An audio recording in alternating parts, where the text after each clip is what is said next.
Greetings, people. It's Mr. Pull the Trigger yet again on another episode of the Enlightenment series. So, if you are joining me for the first time, do not forget to subscribe. Do not forget to like this video before you watch it. And do not forget to become part of the community, because here we talk about things that others do not dare to talk about, with no fear, no prejudice, no compromise. And we have been on this journey. I've been mandated to be the voice of reason on matters of religious falsehood.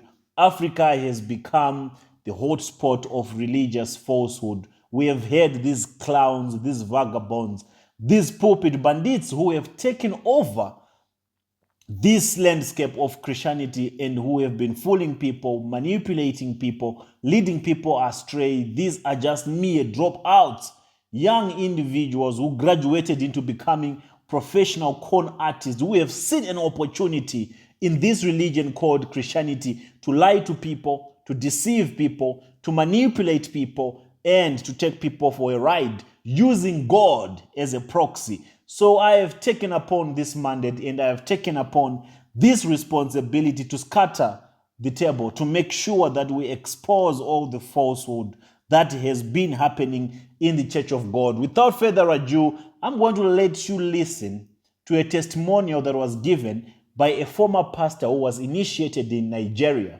and Ghana. Now, we went to another room. It's a traditional pot, big like this. Hold it right there. Hearts of lions, hearts of camels, mashangani bags and everything else, white witches appearing in a room.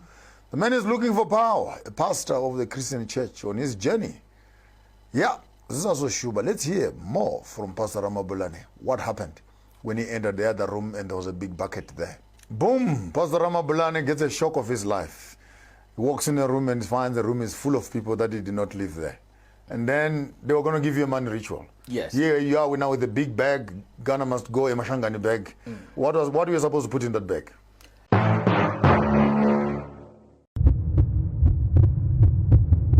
Before this thing can be popular in South Africa, it hit me in Nigeria. That's the reason I know how they do these things. These pastors, they take your name during the week and they go and consult to traditional doctors. They take a list, go and consult, get information, come and present it to you as a prophecy on Sunday on the pulpit. So they've inquired a lot about you. And when we finished there, he said that what I want, I must meet the witches that are controlling the world. And Bishop Maponga, I grew up on the street. I'm streetwise. I know if this is a scam, and I know if this is real. So I wanted to check if this is real. I said, it's fine. You can call the witches.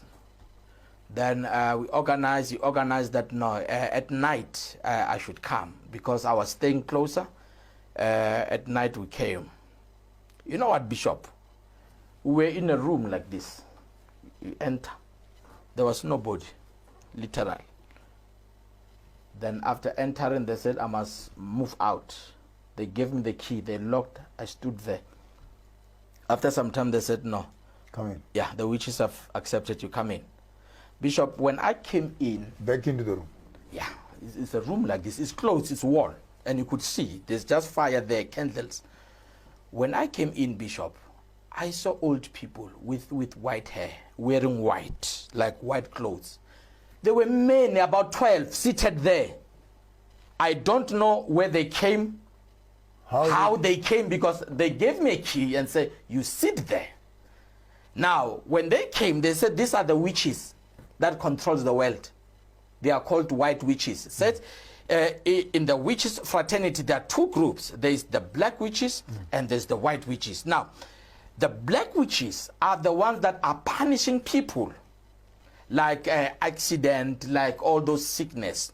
Now, the white witches are the ones who are able to communicate with the black witches so that the black witches can remove the curse from the person. So no, what you want as a pastor, you will use the power of the white witches. Now, they educated me on that. Now, when they gave me a message about this is Nigeria. When they gave me a message about these white witches, what they want, it was too expensive. They wanted a lot of things, and I felt, you know what, I can't afford this. What are they demanding for? They don't give you a price, but they give you, like, they need the heart of camels, 12 heart of camels, 3 heart of lions. They spoke those things. Now, when you sit down and you calculate where are you going to get those things, then they'll tell you, no, there's a market here. We'll calculate according to our market here where you can get those things. They're available. Yeah, they're available. You just bring your money. You just bring your money.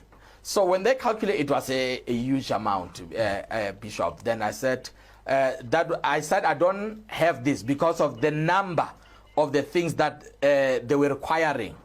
Then they said, okay, it's fine. We can also give you what we call the money ritual. Because you don't have money, we can give you money ritual. Go and create the money. Yeah. Then you come and meet up the obligations. Yes. They said, we can give you a money ritual now. Then I said, what is money ritual? They say, you call it miracle money. A lot of pastors, they have this thing, it's called miracle money, but here we call it the money ritual.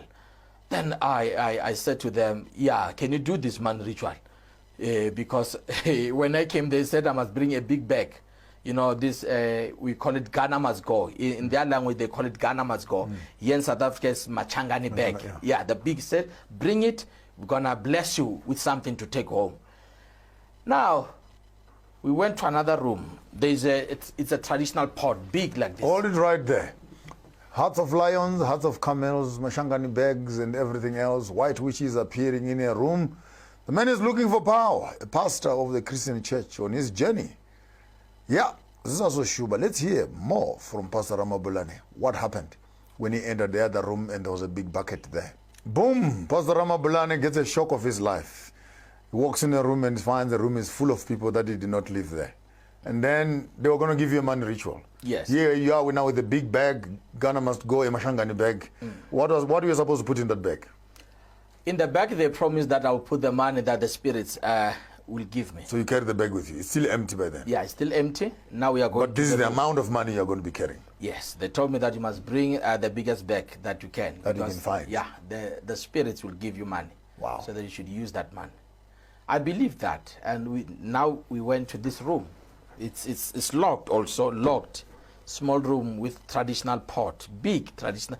You know, the clay, the pots that are made with clay, big ones.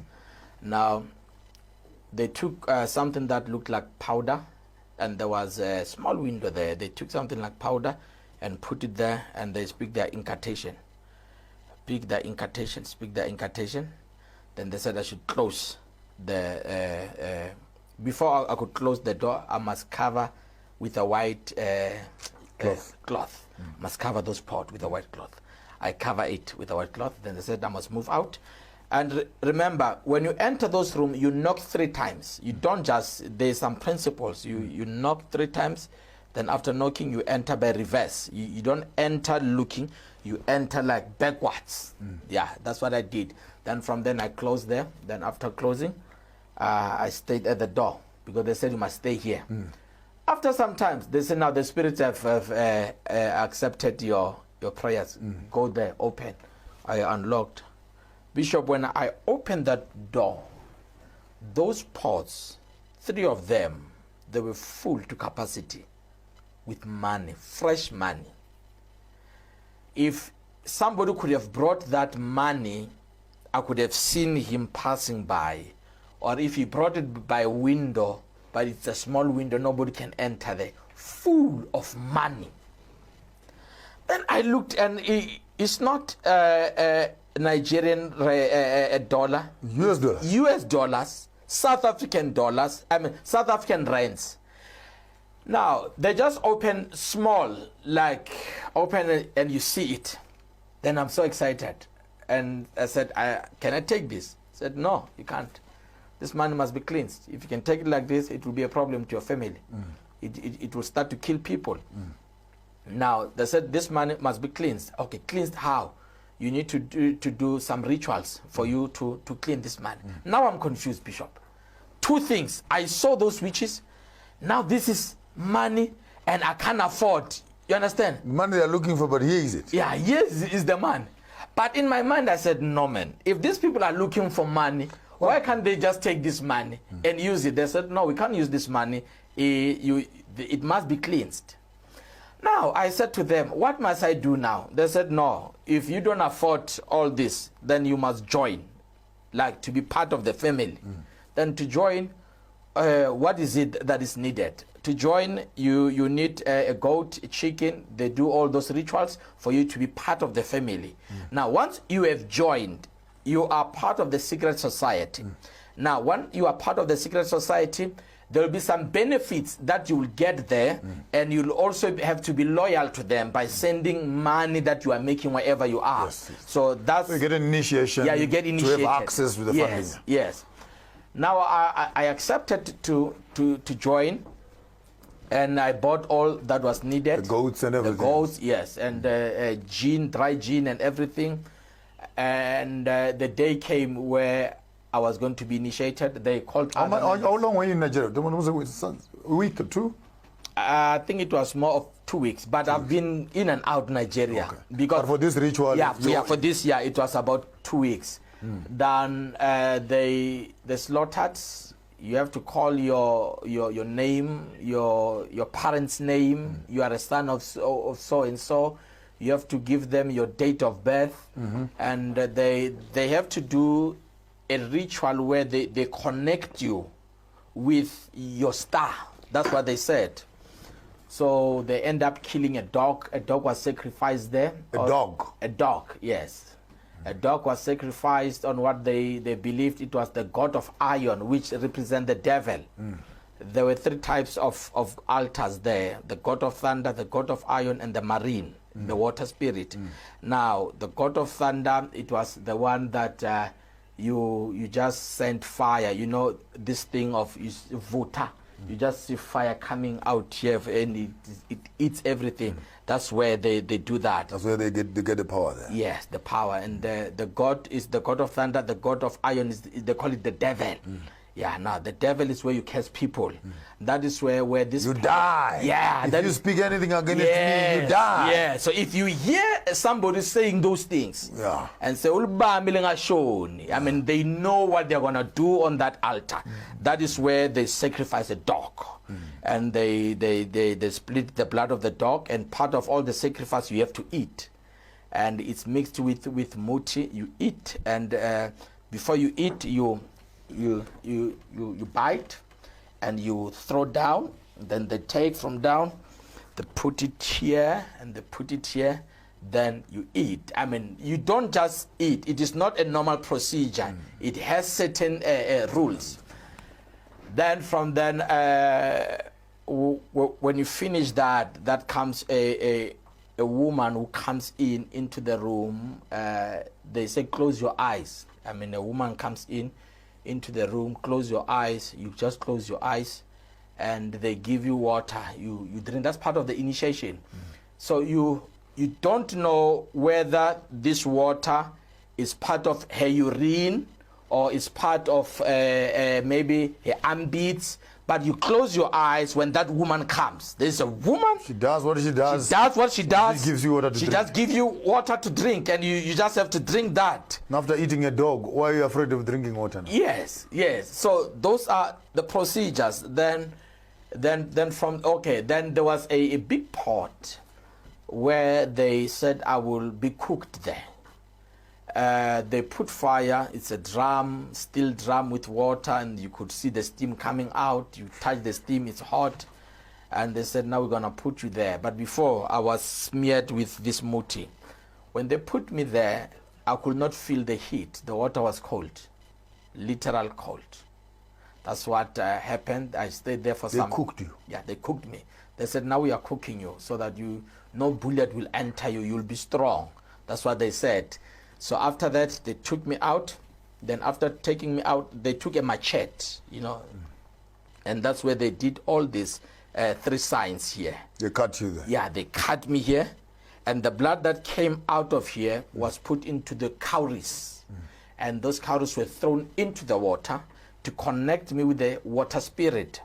And they said, this is the sign to see. But just show the people again. Maybe people might not believe it. Maybe zoom in there, gentlemen. Yeah, the man actually literally He has the sign of cut the on his occult. hand there of the occult. He's got 3 cuts on his hand that he Yes. got in that ceremony there. Yes. Wow. And they said, with this sign, when you meet other business people in South Africa, when you meet pastors, if you see this sign, you must know they belong to the same cult. So once they see the sign, you greet each other with the left hand. And they said, I must initiate Others also. others in South Africa because they want to have their own house here. They want to establish their own headquarters here.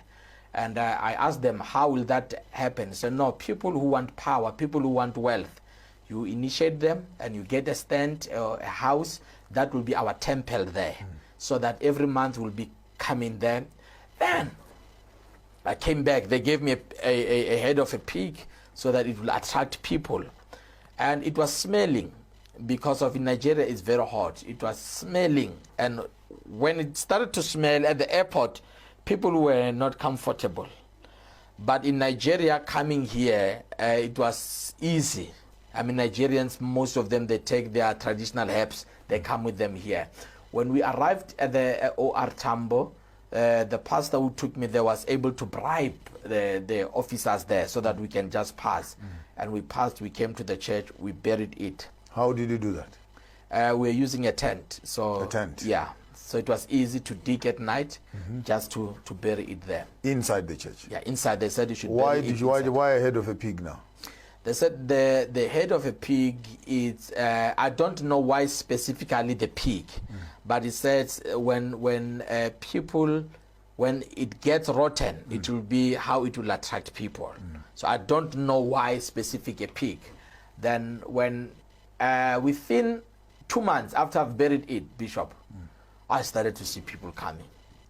You know, this I just have to be to tell you the truth. This thing is like you can see what you want to see, the result. It works. Yes. People were coming, Bishop. I saw people coming. But people who were coming, they were not coming to be Christians. They were not coming for the word of God. They were attracted by something else. Yeah, they were attracted by something else. When you preach, they are not there, but they don't tithe. But they are able to buy an oil that costs 5,000 rand. Yet a person, she's working and her salary is 5,000 and tithe is about 500. They don't tithe, but they can buy an oil that costs 5,000. So you need to have things that you are selling. Yeah, you need to have merchandise now. Starting Bangles, rings, stickers, yes. oils. By that time, I was just selling oils and water. different types of oils and water. And we will also go to people's house to strengthen their houses, so that they can continue to buy the oils. So I was not satisfied, Bishop. Then I moved to Congo. I moved to Congo, that is Democratic Republic of Congo, and that's where I met a half human being, half crocodile. It's called Mamba Muntu. I went to an island there, it's called Congolo. And when I arrived in that island, it's normal. Those people there, their level of civilization, it is not like us.